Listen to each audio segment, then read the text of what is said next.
আলহামদুলিল্লাহ গাইস, নামাজ পড়ার জন্য চলে গেলাম ইজতেমার মাঠে। চারিদিকে হাজার লোকের ভিড়। তো এর ভিতরে চলে গেলাম রাস্তায়, মেইন গেটে ঢুকতে পারি নাই।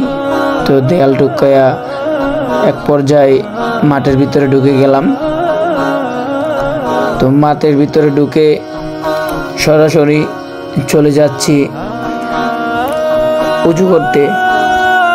আর চারিদিক দিয়ে তাকায় দেখলাম যে আল্লাহকে রাজি খুশি করার জন্য হাজার হাজার মুসলমান কিন্তু আসছে।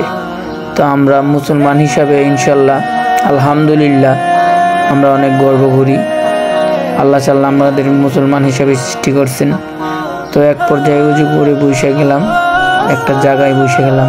তো হাজার হাজার মানুষের সাথে 2 রাকাত নামাজ পড়বো বলে। তো আমাদের এইটাই ভালো লাগে। তাহলে এর ভিতরে পরে উপরে উঠে একটু ঘুরে ঘুরে দেখলাম, যে ভিউটা নিলাম, যে ভিউটা কেমন। উপরে উঠার দিকে আলহামদুলিল্লাহ মাশাআল্লাহ অনেক সুন্দর একটা ভিউ। তো হাজার হাজার মানুষ এই পাশে ওই পাশে নামাজ শেষ করে ইনশাল্লাহ যে সময় চলে আসবো, হাজার হাজার মানুষ নামাজ শেষ করে চলে যাচ্ছে। আলহামদুলিল্লাহ আল্লাহর কাছে একটাই খুশি, জানি না কে কীরকম পাপ করছি।